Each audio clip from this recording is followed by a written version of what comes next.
जहां चंडीगढ़ में बी.आर. अंबेडकर और ज्योतिबा फुले के जन्म दिवस पर कार्यक्रम आयोजित किया गया, जिसमें मुख्यमंत्री नायब सिंह सैनी ने शिरकत की।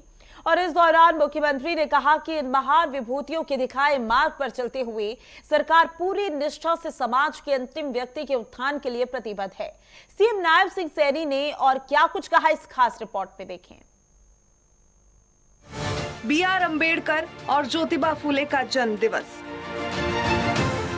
दोनों महान विभूतियों के जन्म दिवस पर कार्यक्रम आयोजित। मुख्यमंत्री नायब सिंह सैनी ने की शिरकत।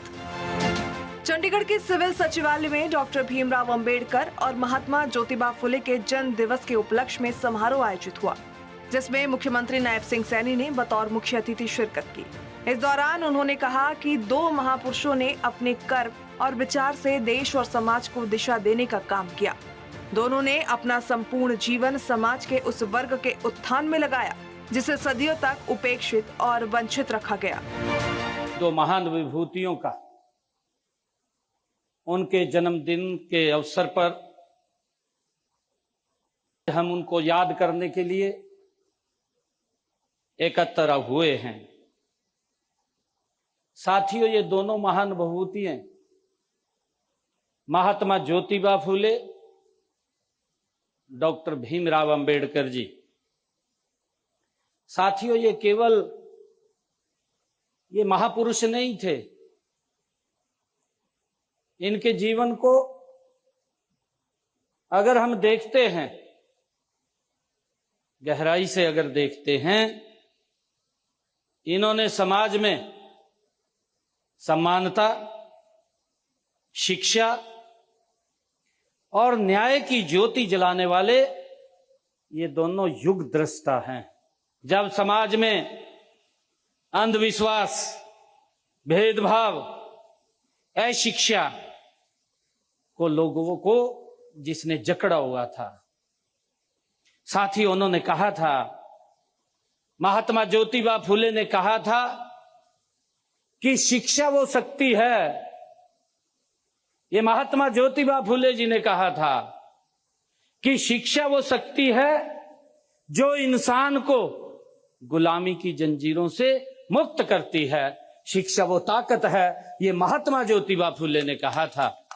साथियों, हम सब जानते हैं कि उस समय में जब महिलाओं को शिक्षित करना एक अपराध माना जाता था, महात्मा ज्योतिबा फुले ने पहले तो अपनी धर्मपत्नी को शिक्षित किया और फिर दोनों ने मिलकर के देश का सबसे पहला बालिका विद्यालय खोलने का काम वो महात्मा ज्योतिबा फुले और सावित्रीबाई फुले ने किया है।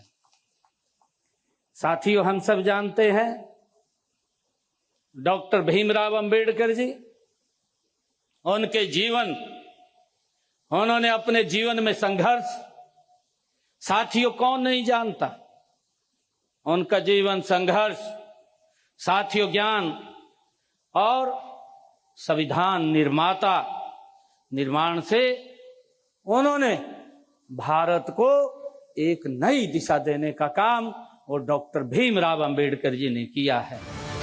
इस दौरान मुख्यमंत्री नायब सिंह सैनी ने कहा कि महात्मा ज्योतिबा फुले ने छुआछूत, अज्ञानता और अंधविश्वास का अंधकार मिटाने के लिए शिक्षा को सबसे बड़ा हथियार बनाया। बाबा साहेब डॉक्टर भीमराव अंबेडकर ने भी शिक्षा, समानता और न्याय को अपने जीवन का मूल मंत्र बनाया। उनका नारा शिक्षित बनो, संगठित रहो और संघर्ष करो केवल एक नारा नहीं बल्कि सामाजिक परिवर्तन का उद्घोष है। बाबा साहेब व ज्योतिबा फुले वंचित वर्गों की ही नहीं बल्कि महिलाओं की स्थिति में सुधार लाने के लिए भी समर्पित थे। इन महान विभूतियों के विचारों को केवल पुस्तकों तक सीमित न रखकर बल्कि उन्हें अपने व्यवहार और नीतियों में भी उतारे।